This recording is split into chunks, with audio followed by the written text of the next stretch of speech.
Hi hello ನಮಸ್ಕಾರ, ನಿಮಗೆಲ್ಲರಿಗೂ ಸ್ವಾಗತ ಆಶಾ ಅಡುಗೆ ಮನೆಗೆ. ಇವತ್ತು ನಾವು ಹಳ್ಳಿ ಸ್ಟೈಲಲ್ಲಿ ಚೌಳಿಕಾಯಿ ಪಲ್ಯನ ಮಾಡೋಣ. ಇದನ್ನು ಮಾಡೋದು ತುಂಬಾ ಸುಲಭ ಇದೆ.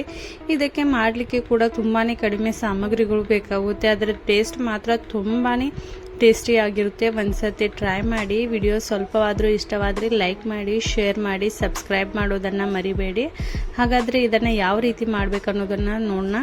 ಈ ಚೌಳಿಕಾಯಿನ ಚೆನ್ನಾಗಿ ಸೋಸ್ಕೋಬೇಕು. ಅದರ ನಂತರ ನೋಡಿ, ನೀರಲ್ಲಿ ನಾನು 2 ರಿಂದ 3 ಸತಿ ಈ ರೀತಿಯಾಗಿ ವಾಶ್ ಮಾಡಬೇಕಾಗುತ್ತೆ. ಇದನ್ನು ವಾಶ್ ಮಾಡಿದ ನಂತರ ನೋಡಿ, ಇದರ ನೀರನ್ನು ಸೋಸಲಿಕ್ಕೆ ಚೆನ್ನಾಗಿ ಈ ರೀತಿಯಾಗಿ ಜಾಳಿಗೆಯಲ್ಲಿ ಇಟ್ಬಿಡಬೇಕು. ಅದರ ನಂತರ ನೋಡಿ, ಈ ಚೌಳಿಕಾಯಿ ರೆಸಿಪಿ ಮಾಡಲಿಕ್ಕೆ ನಾವು ಎಲ್ಲಕ್ಕಿಂತ ಮೊದಲು ಈ ಚೌಳಿಕಾಯಿನ ಚೆನ್ನಾಗಿ ಹುರ್ಕೋಬೇಕಾಗುತ್ತೆ. ಚೌಳಿಕಾಯಿ ಹುರಿಯೋದ್ರಿಂದ ಇದರ ಟೇಸ್ಟ್ ಕೂಡ ತುಂಬಾ ಚೆನ್ನಾಗಿ ಬರುತ್ತೆ. ಅದಕ್ಕೋಸ್ಕರ ಇದನ್ನು ಸ್ವಲ್ಪ ತವೆ ಮೇಲೆ ಹಾಕಿ ಇದನ್ನು ಚೆನ್ನಾಗಿ ಹುರಿಬೇಕಾಗುತ್ತೆ. ಇದನ್ನು ಹುರಿಯುವಾಗ ನಾನು ನೋಡಿ, ಸ್ವಲ್ಪ ಹುರಿದ ನಂತರ ಇದಕ್ಕೆ ಒಂದು 1/2 ಟೇಬಲ್ ಸ್ಪೂನ್ಗಿಂತ ಸ್ವಲ್ಪ ಕಡಿಮೆ ನಾನು ಆಯಿಲ್ ಹಾಕಿ ಇದನ್ನು ಚೆನ್ನಾಗಿ ಫ್ರೈ ಮಾಡ್ತಾ ಇದ್ದೇನೆ. ಇದನ್ನು ಆಯಿಲ್ ಹಾಕಿ ಫ್ರೈ ಮಾಡೋದ್ರಿಂದ ಇದು ಹುರಿಲಿಕ್ಕೆ ಕೂಡ ತುಂಬಾ ಅನುಕೂಲ ಆಗುತ್ತೆ. ಈ ರೀತಿಯಾಗಿ ಹುರಿದ ನಂತರ ನೋಡಿ, ನಾವು ಇದರ ಒಂದು ಮಸಾಲೆನ ರೆಡಿ ಮಾಡ್ಕೊಳ್ಳೋಣ. ಮಸಾಲೆನ ರೆಡಿ ಮಾಡಲಿಕ್ಕೆ ಇಲ್ಲಿ ನಾನು 1 ಮುಷ್ಟಿಯಷ್ಟು ಕೊತ್ತಂಬರಿ, 5 ರಿಂದ 6 ಹಸಿಮೆಣಸಿನಕಾಯಿ, ಅದರ ನಂತರ 1 ಗಡ್ಡೆ ಬೆಳ್ಳುಳ್ಳಿನ ತೆಗೆದುಕೊಂಡು ಇದನ್ನು ಚೆನ್ನಾಗಿ ಪ್ಯೂರಿನ ರೆಡಿ ಮಾಡಬೇಕಾಗುತ್ತೆ. ಇದನ್ನು ನೋಡಿ, ಇದರ ಪ್ಯೂರಿನ ನಾನು ರೆಡಿ ಮಾಡಿದ್ದೇನೆ ಈ ರೀತಿಯಲ್ಲಿ ಮಿಕ್ಸಿ ಜಾರಲ್ಲಿ.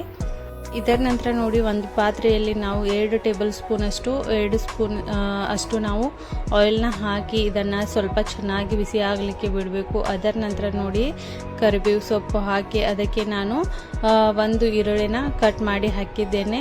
ಅದರ ನಂತರ ನೋಡಿ, ಇದಕ್ಕೆ ನಾವು 1/2 ಟೇಬಲ್ ಸ್ಪೂನ್ ಅಷ್ಟು ಜೀರಿಗೆ ಕೂಡ ಹಾಕಿದ್ದೇನೆ. ಜೀರಿಗೆನ ಹಾಕಿ ಈರುಳ್ಳಿ ಹಾಕಬೇಕು. ಅದರ ನಂತರ ಕರಿಬೇವು ಕೂಡ ಹಾಕಿದ್ದೇನೆ. ಅದನ್ನು ಹಾಕಿ ಫ್ರೈ ಮಾಡಿದ ನಂತರ ನಾವು ರೆಡಿ ಮಾಡಿಟ್ಟಿರುವಂಥ ಹಸಿ ಮೆಣಸಿನಕಾಯಿ ಮತ್ತು ಕೊತ್ತಂಬರಿ ಸೊಪ್ಪಿನ ಮಸಾಲೆನ ಇದರಲ್ಲಿ ಹಾಕಿ ಅದನ್ನು ಕೂಡ ನಾವು ಚೆನ್ನಾಗಿ ಒಂದು ಸರ್ತಿ ಆಯಿಲಲ್ಲಿ ಫ್ರೈ ಮಾಡಬೇಕಾಗುತ್ತೆ.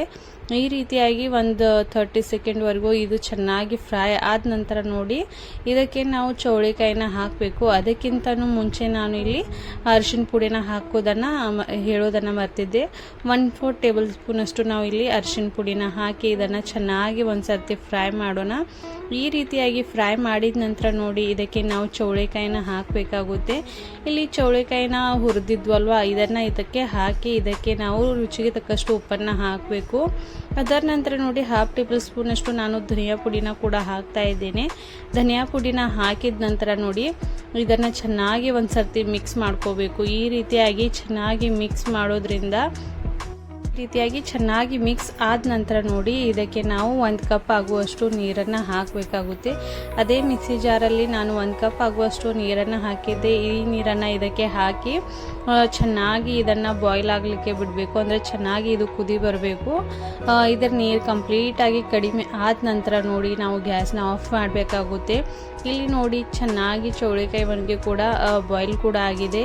ಈ ರೀತಿಯಾಗಿ ಚೆನ್ನಾಗಿ ಕುದ್ದ ನಂತರ ನೋಡಿ, ನಾವು ಗ್ಯಾಸ್ನ ಆಫ್ ಮಾಡಿ ಈ ಪಲ್ಯನ ತಿನ್ನಲಿಕ್ಕೆ ಪರ್ಫೆಕ್ಟಾಗಿ ರೆಡಿ ಆಗಿದೆ ಅನ್ಬೋದು. ಇವಾಗ ಇದನ್ನು ನೀವು ರೊಟ್ಟಿ ಜೊತೆ ಪರ್ಫೆಕ್ಟ್ ಕಾಂಬಿನೇಷನ್ ಅನ್ಬೋದು. ಬಿಸಿ ಬಿಸಿಯಾದ ಚೌಳಿಕಾಯಿ ಪಲ್ಯ ಅದ್ರ ಜೊತೆ ರೊಟ್ಟಿ ಇದ್ದರೆ ತುಂಬಾ ಟೇಸ್ಟಿಯಾಗಿ ರೆಡಿಯಾಗಿದೆ. ಇದು ಹಳ್ಳಿ ಸ್ಟೈಲ್ ಅನ್ಬೋದು.